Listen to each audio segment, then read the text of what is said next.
दोस्तों, ये मेरी अब तक देखी गई सबसे बेहतरीन फिल्मों में से एक है। इस फिल्म में सारा एक्शन छिपा हुआ है और पूरी फिल्म रोमांटिक कहानियों से बनी है। मेरे प्यारे दोस्तों, अगर आप पूरा मजा लेना चाहते हैं तो वीडियो देखें। तो कहानी की शुरुआत होती है वाशिंगटन डीसी से, जहां हम सैडी नाम की एक लड़की को कार ड्राइव करते हुए देखते हैं। वो काफी उदास दिख रही थी, तभी उसे डॉक्टर क्लोडिया का कॉल आता है। क्लोडिया कहती है कि एक लड़की की मौत से तुम इतनी परेशान क्यों हो रही हो। सैडी बताती है कि हमारे डिपार्टमेंट में वो लड़की बिल्कुल मेरी तरह थी और वो इसलिए मारी गई क्योंकि वो काम भी मेरी तरह करती थी। क्लोडिया उसे समझाती है, तुम्हें इस बारे में ज्यादा सोचने की जरूरत नहीं है, अपने काम पर ध्यान दो, कुछ ही दिनों में सब ठीक हो जाएगा। अब सैड असल में किस तरह का काम करती है ये बहुत ही जल्द हमें पता चल जाएगा। इसके बाद हमारे सामने बाजार का सीन आता है, जहां कोल नाम का एक लड़का अपनी स्टॉल पर पौधे बेच रहा होता है। लेकिन आज उसका मूड थोड़ा ऑफ है क्योंकि हाल ही में उसका ब्रेकअप हुआ है और वो थोड़ा परेशान है। तभी पास वाली स्टॉल के एडन नाम की एक औरत कोल से बात करती है। वो कोल को समझाती है, तुम्हें एक नई लड़की जरूर मिलेगी, पुरानी बातों को भूलो और अपने काम पर ध्यान दो। फिर वो कोल को अपनी स्टॉल का ध्यान रखने के लिए कहकर थोड़ी देर के लिए कहीं जाती है। उसी दौरान सैडी वहां आती है और एडन की स्टॉल पर उसे एक पौधा बहुत पसंद आता है। तभी कोल वहां जाकर कहता है, ये पौधा वाकई बहुत खूबसूरत है, लेकिन आप अपने घर पर कितना समय बिताती है। सैडी जवाब देती है, कभी कभी तो महीनों तक बाहर रहती हूँ। ये सुनकर कोल कहता है, मुझे माफ कीजिए, लेकिन मैं ये पौधा आपको नहीं बेच सकता। अगर इसे रोज पानी नहीं दिया गया तो ये जल्दी मुरझा जाएगा और मैं नहीं चाहता कि ये खूबसूरत पौधा ऐसे ही मर जाए। सैडी कहती है, पर मुझे यही पौधा चाहिए। कोल फिर मना करते हुए कहता है, आपको प्लास्टिक या किसी कैक्टस लेना चाहिए, वो आपके लिए बेहतर रहेगा। तभी एडन वहां लौटती है और उनकी बहस सुनकर वो सैडी को $10 में वो पौधा बेच देती है। तो सैडी पौधा लेकर निकल जाती है। फिर कोल एडन से कहता है, तुम्हें ये पौधा नहीं बेचना चाहिए था, वो इसे मार देगी। एडन हंसते हुए कहती है, तुम्हें अभी भी पौधे की पड़ी है, तुम्हारे सामने एक खूबसूरत लड़की खड़ी थी और तुम उसे इम्प्रेस करने की बजाय बहस कर रहे थे। अब भी देर नहीं हुई है, उसके पास जाओ और उसे कॉफी पर चलने के लिए पूछो। तो कोल जल्दी से सैडी की कार के पास जाता है और कहता है, क्या हम कॉफी पर जा सकते हैं। सैडी थोड़ा हैरान होकर कहती है, अभी अभी हमने बहस की और तुम मुझे कॉफी पर चलने के लिए कह रहे हो। तो कोल उस बात के लिए सॉरी कहकर वहां से जाने लगता है। तभी सैडी उसे रोकती है और कहती है, अगर तुम सिर्फ कॉफी की बात कर रहे हो तो हम जा सकते हैं। तो कोल के चेहरे पर खुशी आ जाती है और वो सैडी की कार में बैठ जाता है। आगे हम देखते हैं कि दोनों कॉफी पीते हुए पूरे शहर में घूमने लगते हैं और शहर के बहुत सारे जगहों पर जाते हैं और बहुत सारी बातें करने लगते हैं। सैडी बताती है कि मैं एक इंटरनेशनल आर्ट डीलर हूं, इसलिए फोन आते ही मुझे अलग अलग देश में जाकर हर जगह के आर्ट्स को देखना पड़ता है। फिर कोल बताता है कि फार्मिंग करना मेरा शौक है, लेकिन मैं एक बुक भी लिख रहा हूं कि पेड़ पौधे का ख्याल कैसे रखना चाहिए और किस तरह इंसान हर दिन इन्हें बर्बाद कर रहे हैं। फिर ये दोनों हॉरर मूवीज के टॉपिक पर आ जाते हैं, जहां सैडी बताती है कि मुझे बिल्कुल भी डर नहीं लगता, क्योंकि मुझे लगता है डरना या ना डरना हमारे हाथ में है। फिर वो अपनी जिंदगी के बारे में और बताने लगती है कि जब मैं 6 साल की थी तो बहुत सारी दिक्कतों की वजह से मैं अपनी माँ के साथ अपनी देश से भाग आई थी और पूरे 8 दिनों तक हम बस एक छोटी सी नाव से सफर करते रहे। हमारे साथ बहुत सारे और लोग भी थे, लेकिन मेरी माँ ने हार नहीं मानी और बहुत सारे मुश्किलों का सामना करने के बाद हम यहाँ पर पहुंच गए और इसके बाद मेरे अंदर से डर एकदम खत्म हो गया। इसी तरह दोनों पूरा दिन एक साथ बिताते हैं और फिर रात को एक बार में जाते हैं जहां सैड गाना गाने लगती है और कोल को भी बुलाती है, लेकिन कोल बहुत ही शर्माता है और इस तरह पूरी रात भी दोनों एक साथ रहते हैं। फिर कोल पूछता है, तुम्हें कैसा लाइफ पार्टनर चाहिए। तो वो बताती है कि मैं चाहती हूँ मेरा पार्टनर कैक्टस की तरह हो, जिसे लंबे समय तक पानी ना भी मिले तो भी वो जिंदा रहता है। मैं बहुत ही ट्रेवल करती हूँ, इसलिए मैं चाहती हूँ कि मुझे एक ऐसा पार्टनर मिले जो मुझे अच्छी तरह समझे और हमारे बीच दूरियां होने पर भी उसे कोई परेशानी ना हो। फिर धीरे धीरे वह करीब आने लगते हैं और दोनों एक दूसरे को किस करने लगते हैं और ऐसे ही खूबसूरत पल बिताते हुए सुबह हो जाती है। फिर कोल सैडी को घर छोड़ने जाता है, जहां वो एक दूसरे से कहते हैं कि दिन बहुत अच्छा गुजरा है, जिसके बाद सैड अंदर चली जाती है। लेकिन कुछ देर में वो फिर से दरवाजा खोलकर कोल को अंदर ले जाती है और वहां एकदम फुल मूड में दोनों की रोमांस शुरू हो जाती है। और इस रोमांटिक मोमेंट मड को दोनों बहुत ही एंजॉय करते हैं। इसके बाद कोल अपने घर वापस लौटता है और वो बहुत ही ज्यादा खुश होता है, इसलिए वो सारी बातें अपने मॉम डैड को बताने लगता है। वो कहता है, मुझे लगता है कि ये वही लड़की है जिसे मैं अब तक ढूंढ रहा था। तभी कोल की बहन मैटी कहती है, देखना ये लड़की भी तुम्हें छोड़कर चली जाएगी क्योंकि तुम्हारी आदत बहुत ही पजेसिव और चिपकू टाइप की है, इसी वजह से पहली वाली भी तुम्हें छोड़कर चली गई थी। लेकिन कोल उसकी बातों को इग्नोर करते हुए अपने मॉम डैड से कहता है, सच में ये लड़की बहुत ही अच्छी है। फिर सम ऐसे ही बीतने लगता है और कोल अपने फार्म में काम करते हुए रोज सैड को मैसेज करता है, लेकिन 3-4 दिन बीतने के बाद भी कोई रिप्लाई नहीं आता, जिससे वो थोड़ा परेशान होने लगता है। ये देखकर कोल के डैड कहते हैं, शायद वो किसी काम में बिजी होगी। लेकिन मैटी उसे चिढ़ाते हुए कहती है, मैंने कहा था ना, ये भी तुम्हें छोड़कर भाग जाएगी। अब काम करते हुए कोल को सांस लेने में दिक्कत होने लगती है क्योंकि उसे अस्थमा था। तभी उसे याद आता है कि उसने अपना इनहेलर सैडी के पर्स में रख दिया था और खुशी की बात यह थी कि कोल ने इनहेलर खो जाने की डर से उसमें एक ट्रैकर लगा रखी थी। वो तुरंत उसे ट्रैक करना शुरू करता है और उसे पता चलता है कि सैडी इस वक्त लंदन में है। ये देखकर कोल सोच में पड़ जाता है कि शायद अब वो उससे कभी नहीं मिल पाएगा। लेकिन कोल डिसाइड कर लेता है कि वो लंदन जरूर जाएगा और इस पर उसके मॉम डैड भी उसे सपोर्ट करते हैं। इसके बाद अगले दिन वो लंदन पहुंच जाता है और ट्रैक करते हुए सैडी की लोकेशन की ओर बढ़ने लगता है। लेकिन रास्ते से गुजरते हुए अचानक कुछ लोग आते हैं और उसे बेहोश करके गाड़ी में डाल देते हैं। फिर कुछ देर बाद जब उसकी आंख खुलती है तो एक आदमी उसे टैक्समैन कहकर बुलाता है। कोल देखता है कि यहाँ और भी बहुत सारे लोग हैं और उसे एक लैब में बंद करके रखा गया है जहां पर बहुत ही खतरनाक कीड़े मौजूद हैं। इन कीड़ों के जरिए वो लोगों को टॉर्चर करके सच उगलवाते हैं। ये देखकर कोल डर जाता है और उन्हें समझाने लगता है, तुम लोगों को गलत फहमी हुई है, मैं बस एक मामूली किसान हूँ। लेकिन वो आदमी कोल की बातों को नाटक समझता है और एक खतरनाक कीड़ा जिसके काटने से इंसान की मौत हो जाती है उसे कोल के पास ले आकर कटवाने वाला होता है।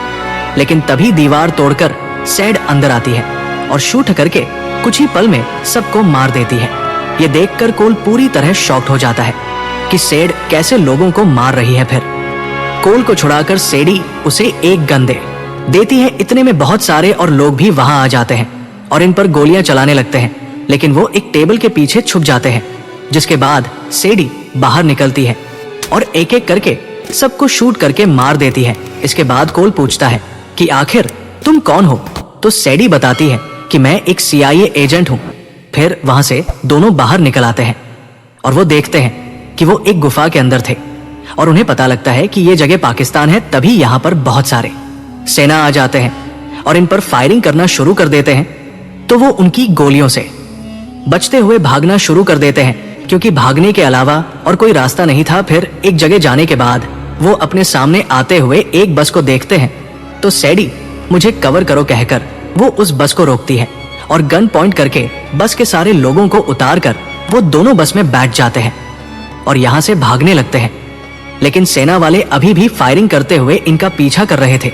ये देखकर सैडी तेजी से बस चलाने लगती है और इसी बीच दोनों बस के अंदर झगड़ा भी कर रहे थे। कोल कहता है, तुमने मुझे झूठ कहा कि तुम एक आर्ट डीलर हो और मैं तुमसे प्यार करने लगा। सैडी भी कहती है कि हमारे बीच थोड़ा बहुत कुछ हो भी गया तो इसमें इतना सीरियस होकर मेरे पीछे आने की क्या जरूरत थी। इतने में एक सिपाही कूदकर इनके बस के अंदर आ जाता है, लेकिन कोल उसके साथ लड़ने लगता है और बहुत मुश्किलों के बाद किसी तरह मारकर उसे नीचे फेंक देता है। इसी बीच बस में आकर और भी कुछ सिपाही सैड पर हमला करते हैं, लेकिन वो काफी बहादुरी से उनसे लड़कर उन्हें बस के नीचे गिरा देती है और सामने आए उनके सारे गाड़ियों को भी एक एक करके तबाह कर देती है। अब सारे सिपाहियों को पीछा छुड़ाकर कुछ दूर जाने के बाद उनकी बस भी खराब होकर अपने आप बंद हो जाती है। अब यहाँ से आगे बस नहीं जा पाएगी तो दोनों पैदल ही आगे बढ़ते हैं। दूसरी तरफ हमें लिवक नाम के एक माफिया को दिखाया जाता है और यहाँ हमें पता चलता है कि जितने भी लोग सैडी और कोल के पीछे लगे हुए हैं उन्हें लिवक नहीं भेजा था। उसका एक आदमी उसे कोल की प्रोफाइल दिखाते हुए कहता है, टैक्समैन की पहचान हमें मिल गई है, लेकिन शायद वो अनऑफिशियली काम कर रहा है, इसलिए इंटेलिजेंस डेटाबेस में उसका कोई रिकॉर्ड नहीं है। ये सुनकर लिवक अपने आदमियों पर गुस्सा हो जाता है और कहता है, ये तुम्हारे हाथ से कैसे निकल गया? अब इस टैक्समैन की फोटो हमारे सारे आदमियों तक भेज दो, जो भी इसे जिंदा पकड़ कर लाएगा मैं उसे $1 मिलियन का इनाम दूंगा। इसके बाद सारे लोग कोल के पीछे लग जाते हैं। दूसरी तरफ हम कोल और सैडी को पैदल चलते हुए देखते हैं। कोल कहता है, मुझे वो लोग टैक्समैन समझकर मारने वाले थे, आखिर ये टैक्समैन है, कौन इस पर सैड बताती है, वो लोग तुम्हें टैक्समैन समझ रहे हैं जबकि असली टैक्समैन मैं हूं। क्या जरूरत थी तुम्हें यहाँ आने की, अब वो तुम्हें किसी भी हाल में ढूंढकर जान से मार सकते हैं। इसके बाद दोनों टैक्सी लेकर मार्को नाम के एक आदमी से मिलने जाते हैं। दरअसल सैडी मार्को के जरिए कोल को वापस अमेरिका भेजना चाहती थी। अब मार्को बाहर आकर सैडी से किस करते हुए मिलता है, जो कोल को बिल्कुल अच्छा नहीं लगता। असल में सैडी और मार्को किसी मिशन में एक साथ काम कर चुके थे। फिर मार्को और सैडी बात करना शुरू करते हैं और हमें पता चलता है कि सैडी यहाँ इसलिए आई थी क्योंकि उसे जानकारी मिली थी कि एस्टिक नाम का एक बायो वेपन, जो बहुत ही खतरनाक हथियार है, इसे चुराने वाले लोग लेवे के ही आदमी हैं और इससे कई देशों को तबाह किया जा सकता है। और सैडी यहाँ कोल को बचाने के लिए नहीं बल्कि बायो वेपन को हासिल करने आई थी। ये जानकर कोल को और बुरा लगता है कि सैडी उसे बचाने के लिए नहीं आई थी। फिर सैडी मार्को से कहती है, तुम कोल को किसी भी तरह अमेरिका पहुंचा दो। तो मार्को इस काम के लिए मान जाता है और सैडी वहां से निकलने लगती है। इसके बाद मार्को भी कोल को लेकर निकलने वाला होता है, लेकिन तभी एक आदमी आकर मार्को को शूट कर देता है और उसने पहले ही सैड को गन पॉइंट पर ले रखा था। फिर वो आदमी दोनों को चुपचाप आगे चलने के लिए कहता है, लेकिन थोड़ी दूर जाते ही लिपर्टनर्स कार में पहले से ही गॉड नाम का एक आदमी मौजूद था, जो लेपर्ड को मार देता है और गन पॉइंट पर उन्हें कार चलाने के लिए कहता है। यह गॉड बताता है, अब हर कोई तुम्हें पकड़ना चाहेगा क्योंकि लिवक ने तुम्हें पकड़ने के लिए $1 मिलियन का इनाम रखा है। अब थोड़ी दूर जाकर गॉड का रुकवा करर दोनों को अपनी गाड़ी में जाने के लिए कहता है, लेकिन रास्ते में एक दूसरी गाड़ी आकर गॉड को उड़ा देती है, जिससे सैडी और कोल आजाद हो जाते हैं और किसी तरह एक गाड़ी लेकर निकल पड़ते हैं। अब रास्ते में कोल बताता है, जब उन लोगों ने मुझे पकड़ा था तब वो बार बार मुझसे किसी पासपोर्ट के बारे में पूछ रहे थे, आखिर इसका मतलब क्या है। ये सुनकर सैडी गुस्से में कहती है, तुमने मुझे ये पहले क्यों नहीं बताया। तभी सैडी को एहसास होता है कि उस बायो वेपन में जो पासकोड है वो लिवक के लोगों को अभी तक नहीं मिला है और पासकोड के बिना वो उस वेपन को कहीं पर भी बेच नहीं सकते। और वो लोग ये समझ रहे थे कि कोल ही वो पासकोड जानता है, इसलिए लेविक ने कोल को पकड़ने के लिए $1 मिलियन का इनाम भी रखा है। जिसके बाद सैडी एक नई चाल चलती है और कोल के सर पे मारकर उसे बेहोश कर देती है। फिर जब कोल की आंख खुलती है तो वो देखता है कि सैड उसका सौदा करने के लिए लेवेक के लोगों के पास आई है। वहां पर वनर नाम से लेवेक का एक खास आदमी होता है, जिसको सैड बताती है कि यही टैक्समैन है, अब मुझे मेरे $1 मिलियन चाहिए। इसके बाद ये लोग दोनों को प्लेन में बैठाकर यहाँ से दूसरी जगह ले जाने लगते हैं। अब प्लेन के अंदर हम देखते हैं जहाँ ये लोग बायो वेपन का वो ब्रीफ केस लेकर आते हैं और तैयारी करने लगते हैं ताकि कोल वो कोड बता दे। लेकिन इसी बीच वानर जब कोल का फोन चेक करता है तो उसे कोल और सीडी की एक साथ तस्वीर देख लेता है। इससे वो समझ जाता है कि ये दोनों मिले हुए हैं। लेकिन तभी सैडी कहती है, कोल को मत मारना, पासकोड मेरे पास है। इसके बाद वो पासकोड पॉकेट से निकालने के बहाने वानर के हाथ में शॉट देने वाला एक चिप दे देता है और तुरंत उसे शॉट देकर बाकी लोगों पर टूट पड़ती है। कोल भी उनको मारने लगता है, पर इसी बीच एक आदमी सैडी को नाइफ से स्टेप कर देता है। ये देखकर सैडी को बचाने के लिए कोल उस आदमी पर हमला कर देता है और उसे मार मार कर बेहोश कर देता है। इसके बाद सैड कोल से कहती है, इनके होश आने से पहले तुम पैराशूट लेकर ब्रीफ केस के साथ नीचे कूद जाओ। लेकिन कोल जल्दी से पैराशूट ले आकर ब्रीफ केस के साथ सैड को भी उठाता है और प्लेन से जंप लगा देता है। इसके बाद हम उन दोनों को एक बीच पर देखते है जहां काफी देर के बाद सैड की आंख खुलती है और वो देखती है कोल उसे बचाने के साथ साथ ब्रीफ केस भी लेकर आ गया था। ये देखकर वो कोल को थैंक्स कहती है। फिर हम रात का समय देखते हैं जहां दोनों बातें करने लगते हैं और कोल ने जड़ी बूटियों से उसके जख्मों का थोड़ा बहुत इलाज भी कर दिया था। ये चीज सैडी को बहुत अच्छी लगती है और उसकी काइन देखकर सैडी को एहसास होता है कि उसने कोल के साथ गलत किया है। फिर वो बहुत सारी बातें करने लगते हैं और इसी बीच वो दोबारा करीब होकर एक दूसरे को किस करने लगते हैं। दूसरी तरफ वागन को देखते हैं जो अपने बॉस लिवक को बताता है कि टैक्समैन वो ब्रीफ केस लेकर भाग गया है। ये सुनकर लेविक गुस्सा हो जाता है और उसे ब्रीफ केस के साथ टैक्समैन को जल्दी ढूंढ कर लाने के लिए कहता है। फिर अगले दिन का सीन देखते हैं जहां पर वागन अपने आदमियों के साथ उस लोकेशन पर पहुंच जाता है और उन दोनों पर गोलियां चलाने लगता है। लेकिन तभी CIA के लोग भी बोट लेकर वहां पर आने लगते हैं और वागन के लोगों को शूट करके मारने लगते हैं। लेकिन इसी दौरान वागन उस ब्रीफ केस को लेकर वहां से भागने में कामयाब हो जाता है। अब CIA वाले बीच तक पहुंचते हैं और इन दोनों को लेकर अपने हेडक्वार्टर में जाते हैं। वहां पर CIA की पूरी टीम होती है, जहां जैक्सन नाम का एक आदमी दोनों को लाई डिटेक्टर मशीन लगाकर पूछताछ करने लगता है। लेकिन पूरा समय सैडी और कोल लड़ते रहते हैं।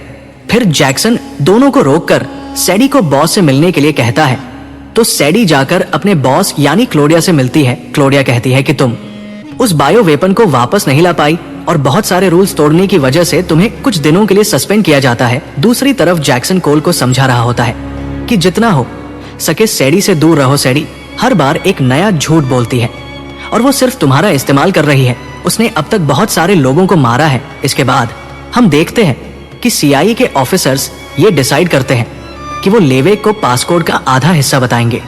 और जैसे कि लेवेक जानता है पासकोड टैक्समैन यानी कोल के पास है, तो वो कोल को मोहरा बनाकर लेवेक को पकड़ेंगे। लेकिन कोल इस बात से इनकार कर देता है, पर वो कोल को बताते हैं कि तुम्हारे साथ साथ तुम्हारा परिवार भी अब खतरे में है, क्योंकि उन्हें लगता है कि तुम ही टैक्समैन हो। इसलिए तुम्हें कैसे भी हमारी मदद करनी होगी ताकि हम लेवेक को खत्म कर सके। ये सुनकर कोल मान जाता है, लेकिन सैडी उसे समझाती है कि इस मिशन में तुम्हें बहुत खतरा होगा।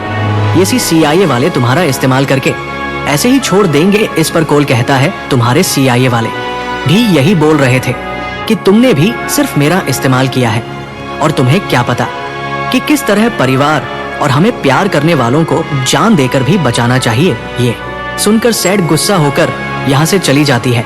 तभी दूसरी तरफ हम डेनी नाम के एक आदमी को देखते हैं। उसने ही लेवेक को काम दिया था बायो वेपन को लाने के लिए, पर अब वो लेवेक पर बहुत गुस्सा करता है कि मुझे 48 घंटे के अंदर इस वेपन का पासकोड चाहिए, नहीं तो मैं तुम्हें मार दूंगा और इस बार टैक्समैन के साथ मिलने के लिए मैं भी तुम्हारे साथ जाऊंगा।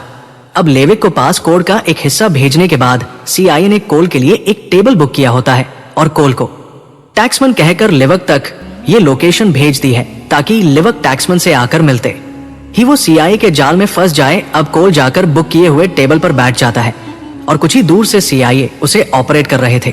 लेकिन लेवेक बहुत चालाक था। वो डेनी को साथ लेकर टेबल तक पहुंचने से पहले अपने आदमियों से सारे CIA वालों को मरवा देता है। दूसरी तरफ एक झलक हम सैडी को भी देखते हैं, जो कोल की फिक्र कर रही थी। इसके बाद लेवेक और डेनी उस ब्रीफ केस के साथ टेबल पर आते हैं और कोल से पासकोड पूछने लगते हैं। तो कोल नाटक करने लगता है कि तुमने मेरे आदमियों को मारकर मेरी मदद कर दी है और मैंने तुम्हें ये लोकेशन इसलिए भेजा क्योंकि डिपार्टमेंट के साथ काम करते करते मुझे कुछ हासिल नहीं हुआ। अब अगर तुम मुझे दुगना पैसे दोगे तभी मैं इस ब्रीफ केस को खोलूंगा। वो असल में डर के मारे टाइम पास कर रहा था ताकि सैडी कहीं से आ जाए, लेकिन डेनी गुस्सा हो जाता है और कहता है, बेवकूफ, किसी और को बनाना, जल्दी से वो पासपोर्ट बताओ। और लेवेक भी उसे गन पॉइंट पर ले लेता है। तभी वहां पर सैडी की एंट्री होती है, जिसे देखकर कोल बहुत खुश हो जाता है क्योंकि वो तो सैडी का ही इंतजार कर रहा था। फिर सैडी भी वहां आकर बैठती है और बताती है कि असली टैक्समैन मैं हूं और डायरेक्ट डेनी से बात करती है कि पासकोड मुझे पता है, ये रहा मेरा अकाउंट नंबर और पासकोड मिलते ही मेरे अकाउंट में पैसे ट्रांसफर हो जाना चाहिए। इसके बाद वो पासकोड से ब्रीफ केस ओपन कर देती है, जिसके अंदर एक छोटे से बॉक्स में बायो वेपन होता है। अब ब्रीफ केस खुलते ही तुरंत सैडी के अकाउंट में पैसे भी ट्रांसफर कर दिए जाते हैं, पर लेवेक कहता है, मेरा काम अभी बाकी है, तब तक तुम दोनों नहीं जा सकते। तभी कुछ गैंगस्टर आकर लेवेक को गन पॉइंट पर ले लेते हैं क्योंकि सैडी ने पहले ही लेवेक पर $1 मिलियन का इनाम रख दिया था। इससे डेनी के लोग भी उन गैंगस्टर्स पर गन पॉइंट कर देते हैं, जो देखकर सारे सिविलियन यहां से भागना शुरू कर देते हैं। तभी मौका देखकर सैडी उस वेपन को उठाकर यहां से भागने लगती है। तब चारों तरफ गोलियां चलने लगती हैं और एक एक करके सारे लोग मरने लगते हैं। लेकिन डेनी के लोग कोल और सैडी को मारना चाहते थे, पर सैडी भी गन से उन्हें शूट करने लगती है और बहुत ही बहादुरी से उनसे लड़ने लगती है। साथ ही कोल भी उनको अपनी स्टाइल में मारने लगता है और उन गैंगस्टर की वजह से दोनों को उन लोगों के साथ लड़ने में थोड़ा बहुत हेल्प भी हो जाता है। इसी बीच जब वागन आकर सैडी को मारता है तो कोल उस पर टूट पड़ता है और लड़ाई करते हुए दोनों नीचे की तरफ चले जाते हैं। असल में पूरी बिल्डिंग को भील की तरह बनाया गया था, जिससे पूरी बिल्डिंग को घुमाया जा सकता था। पर नीचे इन दोनों की लड़ाई से मशीन पर फायरिंग लग जाती है और अब पूरा बिल्डिंग घूमने लगती है और ये दोनों ऐसे ही लड़ते रहते हैं। लेकिन दोनों के बीच काफी देर लड़ाई होने के बाद कोल वैगन को मशीन के बीच फेंक देता है, जिससे वैगन की मौत हो जाती है। पर इससे मशीन और खराब होकर पूरी बिल्डिंग ज्यादा तेजी से घूमने लगती है। वहीं डेनी लेवेक को सैडी से बायो वेपन लेकर आने के लिए कहता है, लेकिन लेवेक उल्टा उसे ही गोली मार देता है और फिर बायो वेपन लेने के लिए सैडी से जाकर लड़ना शुरू कर देता है। दोनों के बीच बहुत देर तक लड़ाई होती है, लेकिन वहां लेवेक सैडी को मारने वाला होता है, जो देखकर कोल वहां जाता है और लेवेक को दूर हटा देता है। लेकिन लेवेक के हाथ में वो वेपन लग जाता है और वो यहाँ से भागने की कोशिश करने लगता है। तभी सैडी एक बंदूक उठाती है और रूफ टॉप पे एक गोली चलाती है, जिससे रूफ का एक पार्ट टूटकर लेवेक के ऊपर गिर जाता है। तभी सैड उसके हाथ से वेपन ले लेती है और कोल भी सैड को पकड़कर बचा लेता है और इस तरह वेपन को सेव करने के साथ साथ दोनों की जान भी बच जाती है और वह बहुत खुश होते हैं। अब कहानी के आखिर में हम उन दोनों को घर में देखते हैं, जहां वो पूरे परिवार के साथ खाना खाते हुए बहुत सारी बातें कर रहे थे। कोल की बहन मैटी भी दोनों को साथ देखकर बहुत खुश थी और वो सबको बताने लगते हैं कि दोनों को कितनी मुश्किलों का सामना करना पड़ा एक साथ होने के लिए, और इन्हें एक साथ देखकर कोल के मॉम डैड भी बहुत खुश होते हैं। और इसी हंसी खुशी के साथ कहानी यहीं पर खत्म हो जाती है।